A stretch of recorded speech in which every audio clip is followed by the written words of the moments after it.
जब भी हाइजीन की बात होती है तो मैंने अक्सर लड़कों को ये कहते देखा है कि यार ये सब ना लड़कियों के चोचले हैं, ये साफ बाथरूम, सुंदर सी बेडशीट, हम लड़कों का क्या है, कहीं भी कैसे भी रह लेते हैं। लेकिन भाई मेरे, ये कोई जेंडर बायस्ड वर्ड नहीं है, ये एक आदत है जिसका असर केवल शरीर पर ही नहीं पड़ता, कहीं और भी पड़ता है।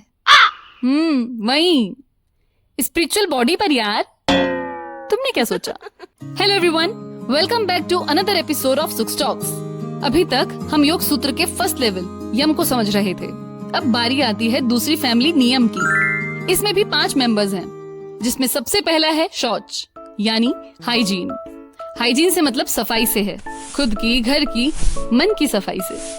शौच में ये समझाया गया कि शरीर से निकलने वाली हर तरह की गंदगी जैसे urine, stool, sweat, odour, mouth smell, ear wax, eye discharge, सबको बाहर निकालने के बाद सभी एरियाज को क्लीन रखना ताकि कोई जर्म्स स्प्रेड ना हो।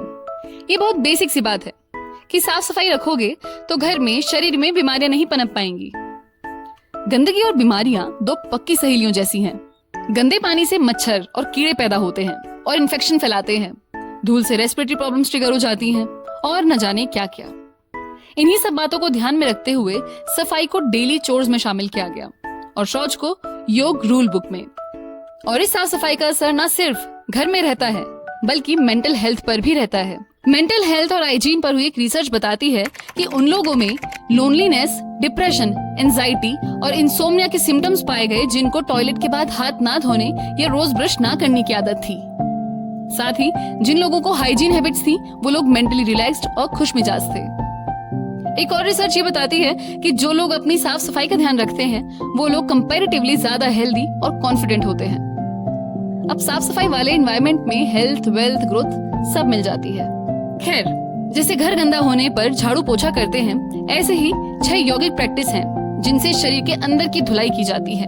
इन्हें हम षटकर्म कहते हैं। ये बड़ी बीमारियों को होने से रोकते हैं। इन सब के बाद आती है मन की गंदगी साफ करना, सबसे इम्पोर्टेंट सफाई, जिसमें बुरे से लेकर बहुत बुरे ख्याल सब शामिल है। ऐसा हर वो ख्याल जिससे किसी को नुकसान पहुंचे, फिजिकली, मेंटली, फाइनेंशियली, किसी को हार्म करना, बदला, चोरी, झूठ, गुस्सा, जलन, किसी को फंसाना, मार पिटाई, ऐसे जो भी थॉट्स हम पालते हैं उनकी क्लीनिंग सबसे ज्यादा जरूरी है।